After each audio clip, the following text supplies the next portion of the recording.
Thank you, John. Good evening and welcome back. I am honored to be here. I had a wonderful lunch with your elders and their wives, and I was going to get up and talk about the wonderful hospitality and the great treatment, and then I showed up and some of them chose to wear orange to church. But for everyone else, the hospitality has been wonderful. I had a great lunch and then got to go back and spend time with Andrew and his family this afternoon, and I am very thankful to be here today. It's nice to get out of the big city and to get back to normal people. As normal as Andrew is, you know. And I'm really excited that it looks like it might rain tonight. I get the feeling you guys need it like we need it at home, so we'll pray and be thankful for that and look forward to that tomorrow. Well, I told you this morning that most of our lessons are going to come from the book of 1 Corinthians, and I wanted to spend time tonight explaining what was going on in that church a little bit, because they were struggling with the question of what does it mean to be the church. Several years back when we were in college, my wife and I got to travel with Oklahoma Christian to the West Coast. And we were part of a group from OC, and usually on these tours that we get to go with we were with the symphonic band, and we would load up for spring break or after graduation and drive and do concerts in different communities, and the churches would often put us up.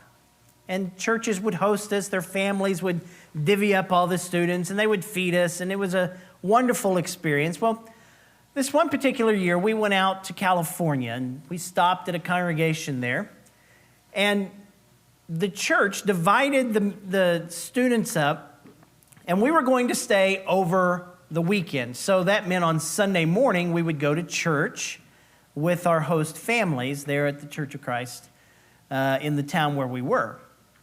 Well, my wife and I had this unique experience that we stayed in the home of a couple that worshiped with this congregation. We later found out there were two churches hosting us. And so we got up that morning and went to church, only to learn that something was not right. They were calling it a church plant, that several members had left to go plant another church across town, and the preacher was preaching that Sunday morning. It was his last Sunday to be the preacher there. He was going to move and be the preacher of the new church, the new plant. But as we sat in the auditorium that day, we realized, I don't think this is a church plant. I think there's some unhappy folks, and we're watching the bitter end of something unfold.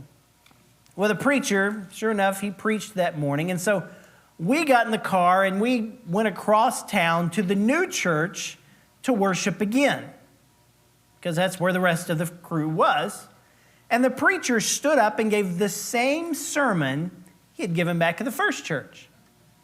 So that was kind of fun for me as a preacher to listen to the same sermon preached to two different audiences. And it was a remarkably different sermon. You have the same scriptures, the same illustrations, the same points, but you could tell he wanted to be at that second church.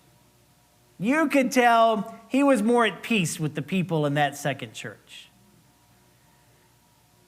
You know what it's like to worship somewhere where you say, I can't really put my finger on it, but there's something not right. That was Corinth. This church was a troubled church, to put it mildly. And the story of Paul and this church really starts back in Acts chapter 18, where Paul leaves Athens and he goes and he spends some time in Corinth. In fact, he spends a year and a half in Corinth. And he stops there because they have something known as the Isthmian Games, we believe, which was like the Olympics, but they had it every 2 years. And there would be a lot of people traveling through town, and Paul is a tent-making preacher. He makes tents, and he gets to town. He meets another couple who you come to know in the New Testament as Aquila and Priscilla. He becomes friends with them, begins ministering alongside of them. He spends time in the synagogues teaching the Jews, but it doesn't take long before the Jews chase him out. And so he goes out and begins teaching the gospel to Gentiles. And he spends 1.5 years of his ministry there. When he's chased out of town, they accuse him of teaching things about worshiping God that's foreign to us. And the proconsul of the city says, that's your Jewish problem, you deal with that. Paul leaves town and they take and they beat Sosthenes.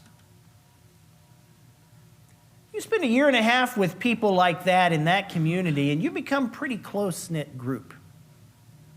Ministry begins to be very personal.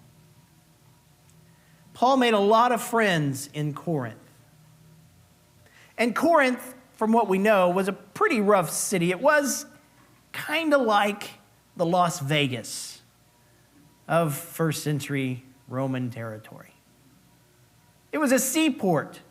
A lot of sailors come into town. You know the reputation sailors have. That was Corinth. There was a poet who even talked about the sexual morals or lack thereof, and he coined a term to Corinthianize. That's what they were known for. It was a rough place. People from all different corners of the world, people trading and ideas coming and flowing. There was a massive temple in the middle of Corinth. I mean, this was a rough city. They were known for commerce and trying to get rich, the honor and shame. Everywhere you looked in Corinth, people had names on plaques because everybody's reputation and authority was all about how much money did you give? Who have you served? A very honor and shame culture. And so the names of slaves and the names of donors and the names, they'd be found all over it. Archaeology has had a field day in Corinth. 1.5 years of his life. And Paul leaves to go on his missionary journeys. Well, the reason we have the book of 1 Corinthians is really 2 reasons. The first reason you find in 1 Corinthians chapter 7 is some of Paul's old friends from Corinth have written him a letter asking him some questions. And so there's a section of 1 Corinthians written to Paul saying, okay, now about the questions you wrote to me. And it seems a lot of those questions have to do with such things as marriage and all the questions in chapter 7 on marriage relationships and what if a spouse dies or what if a spouse is an unbelieving spouse and what if you're not married, should you get married, and all these sort of things. And Paul spends time answering some of their questions. There also seems to be some questions about eating meat offered to an idol and questions about spiritual gifts and things like that. So one of the reasons we have 1 Corinthians is because his old friends, whom he spent 1.5 years with, wrote him a letter and asked him some questions. Second reason, though, is because Paul has had some visitors from the household of Chloe. And when they find Paul, they say, Paul, this church is a wreck. They're divided. They don't agree on so many issues. We're divided over who baptized us. Some people say, I'm of Paul. Paul the apostle. Paul the guy who was converted on the road to Damascus. Paul the guy who has started so many churches and stood before so many governors. That's my guy. He baptized me. I'm a disciple of Paul. Some people in that church were saying, I'm of Cephas. You remember Peter? The one to whom Jesus said, upon this rock I'll build my church. I'll give you the keys. You remember Peter who stood up on the day of Pentecost and preached that powerful sermon? That's my guy. That's my preacher. And some people were saying, I'm of Apollos. Well, you go back to Acts and you read about Apollos and you find out Luke says Apollos was a very eloquent man. You ever heard a preacher, heard a speaker who they could just captivate you and they could hold your attention in the palm of their hand? That was Apollos. And they're in the church. Chloe comes and he says, someone from the household of Chloe says, Paul, that church that you spent a year and a half of your life with, ministering with and teaching the gospel to, that church that you suffered persecution with, they're falling apart and they're divided. Well, they had some other issues too. Not only were they divided over who their favorite preacher was, there was a lawsuit going on in the church of Corinth. We don't know what it's about, but in 1 Corinthians 6, Paul says, no, wait a minute. You guys claim to be wise and smart and spiritual, but you're having to have non-believers settle your disputes. Does that make sense? You call yourselves brothers and sisters and spiritually mature people, but you have to ask a non-believer to settle this issue. That doesn't sound wise to me. There are people in Corinth who seem to have a misunderstanding of what God calls of us and the use of our body. So that some people think there's no problem to go out and to practice the sexual morals or lack thereof of the surrounding culture. And they think there's nothing wrong with joining yourself to a prostitute that Paul says in chapter 6. They're fighting in Corinth over their fellowship meals. Because some people think it's wrong to eat meat if you know it's been offered in a temple.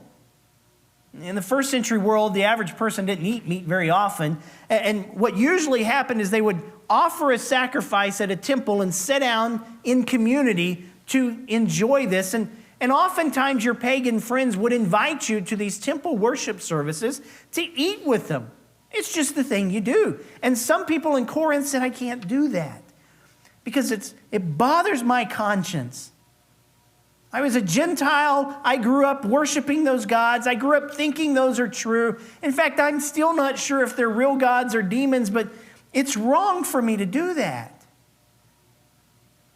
In 1 Corinthians 5, you find out, as we'll talk about later in the week, there's somebody there who's sleeping with his father's wife. Paul says pagans don't even do that. In 1 Corinthians 9, there are people questioning whether Paul is a legitimate apostle because he's not married, he's not eloquent. In 1 Corinthians 10, there's this more conversation about whether you can eat meat that's been offered to an idol or not. And if you eat it, can you eat it in the temple or can you eat it at home? And what if you know it is versus what if you don't know?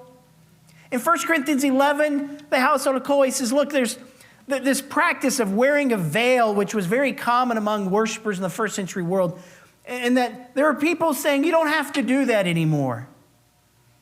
And as we saw this morning in chapter 11, they're dividing at communion. In 1 Corinthians 12, we find that they're having a fight over spiritual gifts. Some people think that the most spiritual among us are those who can speak in tongues. And if you can't speak in tongues, well, bless your spiritual heart. How would you like to go to church in Corinth? They're suing each other. They can't even sit at the dinner table together. They can't even sit at the communion table together. And then you get to chapter 16 and you find out some of them don't even believe that there's a resurrection. And that's 1 Corinthians. So if you're Paul, and this church that you've labored with for a year and a half seems to be falling apart at the seams. And they can't get along. And they write letters saying, Paul, we got a few questions, but you get the household of Chloe saying, Paul, it's worse than just a few doctrinal questions. What do you do? What do you say? How do you fix this? And that's 1 Corinthians. Now, with all of that in mind, listen to the way Paul starts the book. Chapter 1, verse 1. Paul, called to be an apostle of Jesus Christ by the will of God, and our brother Sosthenes, to the church of God in Corinth. Would you have said that about them? Do they look like the church of God to you?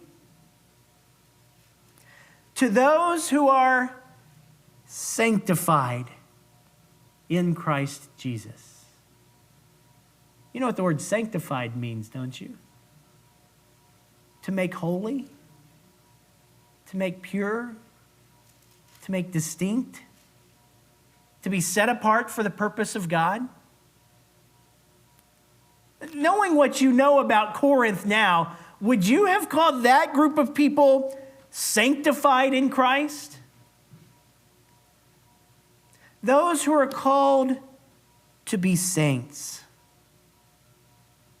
You ever heard someone say, "Well, I'm no saint"? You know what they mean by that. I guess when you hear about the church in Corinth and their sexual questionable ethics, and they're fighting about meat, and they're fighting over spiritual gifts, and would you call that group saints? I think you could rightfully say probably that church ain't no saint. Paul says to those who are sanctified in Christ Jesus, called to be saints, together with all those who in every place call on the name of our Lord Jesus Christ, both their Lord and ours.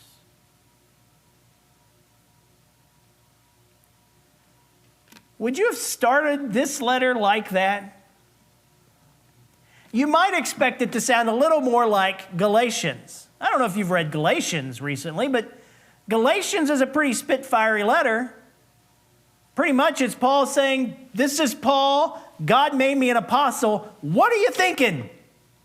Though we or an angel from heaven preach any other gospel than that which was delivered to you, let him be accursed." Let me say that again. Though we or and he repeats it.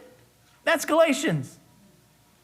And knowing what we know about Corinth and all their messiness and all their doctrinal error and their fellowship that's broken, you would expect Paul to say, "What's going on?"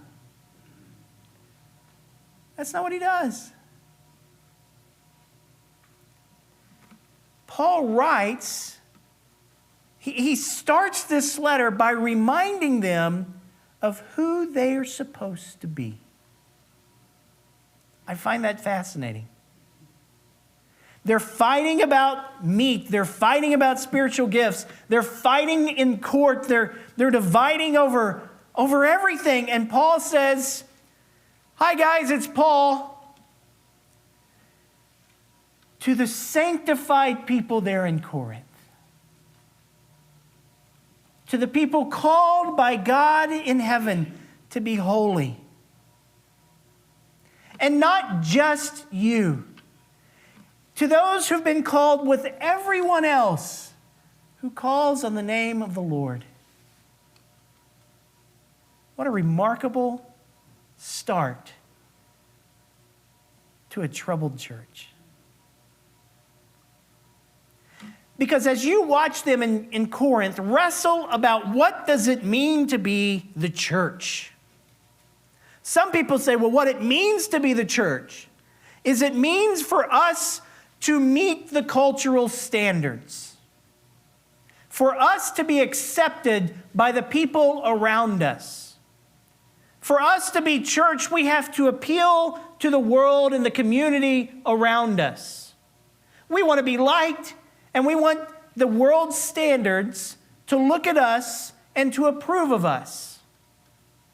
And so how do we choose who the right preacher is? Well, culture says it's the person who is eloquent in speech. Because in Corinth, they were known for their rhetoric and great speakers. You know, we pay lots of money to go sit in the movie theater for 2 hours. They would go watch a speaker to tell stories, to make arguments. And they were known for their rhetoric. Well, if we want to be a good church, we want a preacher who the outside world will look at and say, he's impressive. If you want to be a church, then you should live by the standards that say, I have my freedom to do what I want to do. So if I want to eat meat, I'm going to eat meat. And you're not going to stop me. It's my right. If you want to be church, then you have to realize that people need their sense of freedom. And if we go imposing sexual morality, the culture's going to look down on us. Our bodies were made for us. What's going on in Corinth is this basic question of what defines the church. Do we use the cultural standards to determine our success as God's people? Do we let culture tell us how we should live and what we should believe and what we should accept and what we should deny? Or do we look to something else? And when Paul writes 1 Corinthians, he begins the book and he spends the entirety of the first chapter saying, let me remind you, you were called by God to be sanctified, set apart, distinct, different. And that doesn't just mean be the oddball. Paul tells you what defines us as the church. Join me in verse 18 of chapter 1. For the message of the cross is foolishness to those who are perishing, but to us who are being saved, it is the power of God. For it is written, I will destroy the wisdom of the wise, and the discernment of the discerning I will thwart. Where is the wise? Where are the scribes? Where is the debater of this age? Has not God made foolish the wisdom of the world? For since in the wisdom of God, the world did not know God through wisdom, God decided, through the foolishness of our proclamation, to save those who believe. Jews demand signs, and Greeks seek after wisdom. We proclaim Christ crucified, a stumbling block to Jews, foolishness to Gentiles. But to those who are the called, both Jews and Greeks, Christ, the power of God and the wisdom of God. For God's foolishness is wiser than human wisdom, and God's weakness is stronger than human strength. Consider your own call, brothers and sisters. Not many of you were wise by human standards. Not many were powerful. Not many were of noble birth. But God chose what is foolish in this world to shame the wise. God chose what is weak in the world to shame the strong. God chose what is low and despised in the world, things that are not, to reduce to nothing things that are, so that no one might boast in the presence of God. He is the source of your life in Christ Jesus, who became for us wisdom from God and righteousness and sanctification and redemption, in order that, as it is written, let the one who boasts boast in the Lord. You see what Paul just did? He says the culture is not our standard. Our sanctification is defined by the cross of Jesus Christ. That's our standard. And I think what Paul is doing in 1 Corinthians chapter 1 is he is laying the foundation through which he will answer every challenge the church in Corinth has. If you go to chapter 2, he makes this famous statement in verse 2. I was determined to know nothing among you save Jesus Christ and him crucified. I love that. You can follow Paul's ministry, and he's really right about that. Everywhere he goes, when Paul is given an opportunity to speak, guess what he always goes back to? He always finds a way to talk about Jesus Christ and him crucified.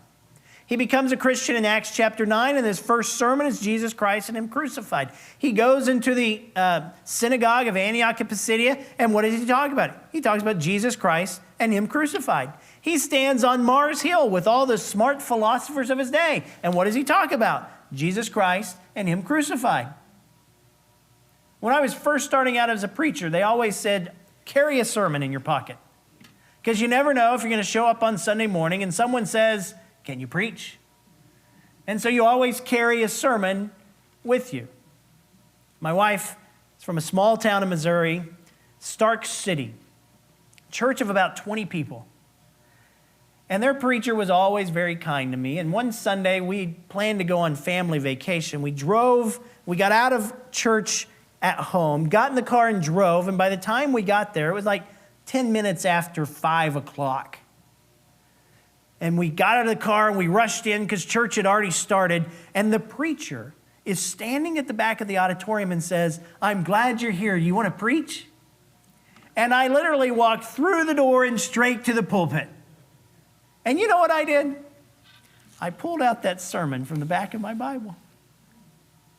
Well, it's almost as if Paul has one sermon and he keeps it in his Bible. And wherever he goes, it's that sermon.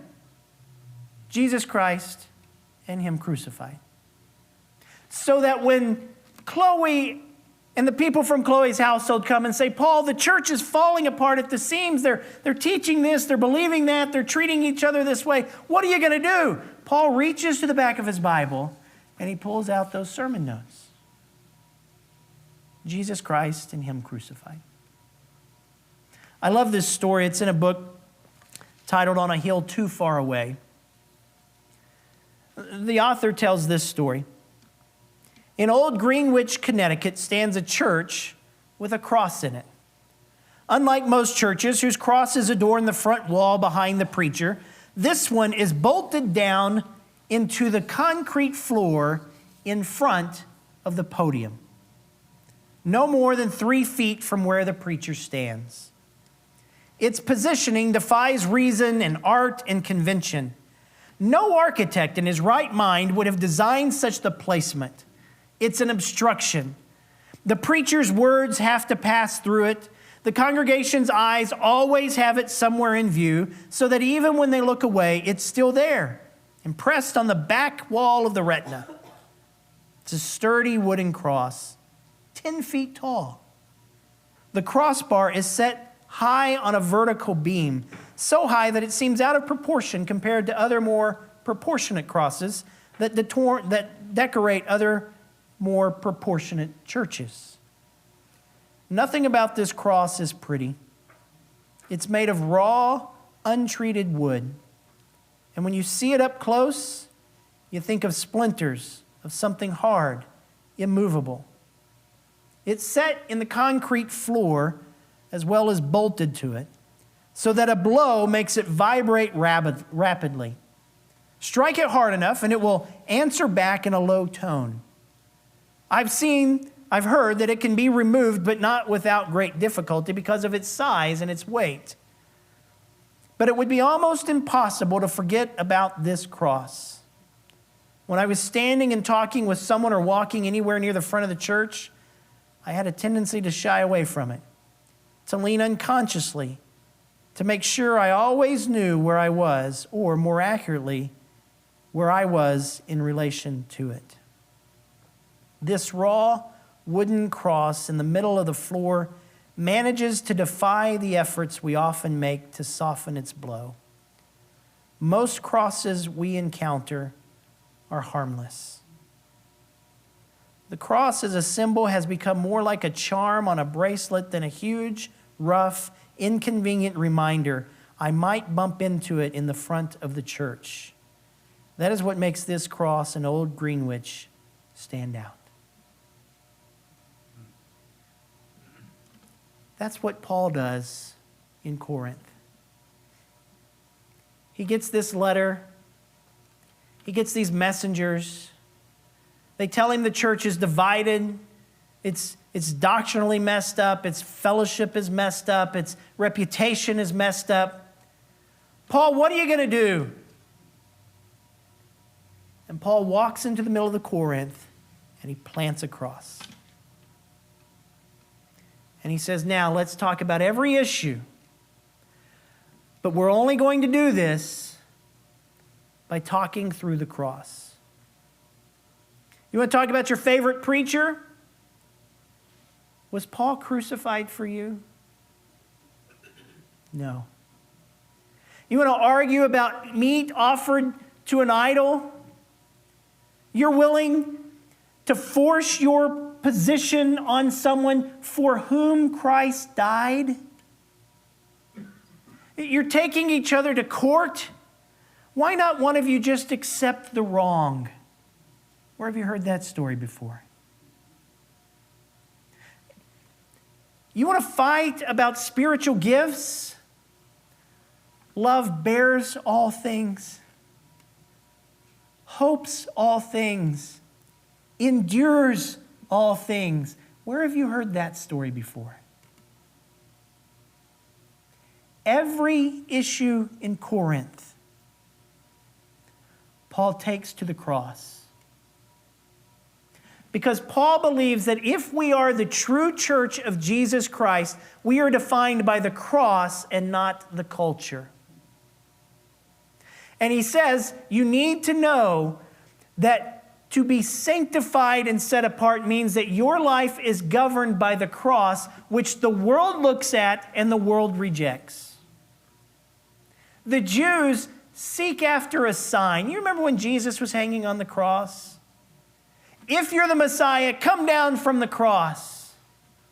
And what no one realized that day was that if Jesus were really the Messiah, he had to die on that cross.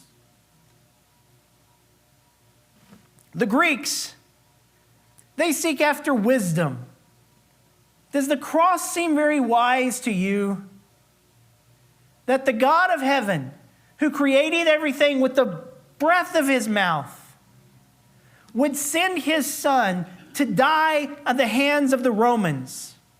That deliverance and power was demonstrated by death on a cross? Are you crazy? A cross is a sign of weakness. A cross is a sign of Rome's power. It's foolish to think that Jesus could be Messiah if he were crucified, isn't it? Jews, even this day, will tell you he can't be the Messiah because Messiah would not die on a cross. How foolish is it to think that the way to greatness and glory comes through self-sacrifice and giving up your own position and power. And yet Paul says that's exactly what the cross tells us. The preaching of the cross is to them that perish foolishness. Makes no sense. But to those who are being saved, it is the power of God. And for the rest of 1 Corinthians, Paul is trying to show them what it means to be a community defined by the cross rather than the culture. And all that divided them in Corinth were the arguments that culture was making. And Paul says, can we get back to the cross?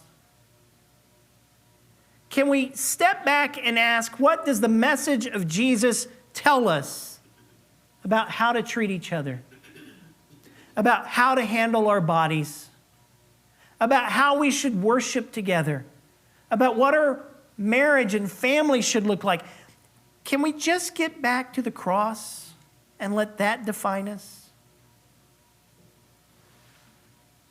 I hope you realize why I think 1 Corinthians applies to us today.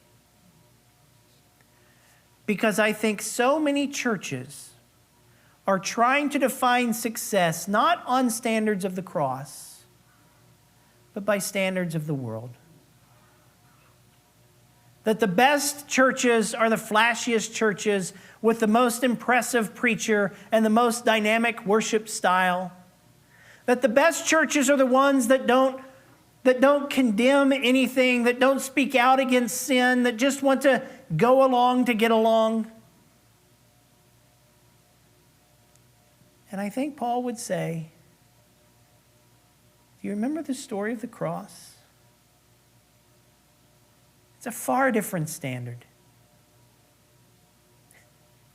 He's pretty clever in the way he does this through most of the book of Corinthians. I wish we had time through this week to talk about all of this book, but we're only going to hit a few highlights.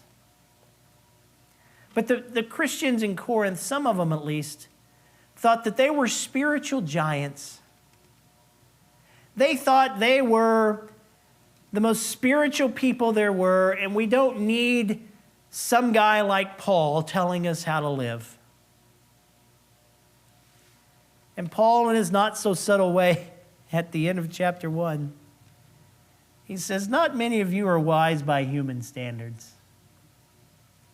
You are not that impressive, folks. You think you're all that in a bag of chips. You don't have a noble birth, do you? You're not in high positions, are you? So maybe you should go back and consider, what does it mean that God still lets you be part of His kingdom? That's only possible because of the standard of the cross, not the standard of culture. The problem we saw this morning at the table is they were trying to do communion by cultural standards. And Paul says, let me remind you that the cross tore down those barriers. That standard is different than the cultural standard.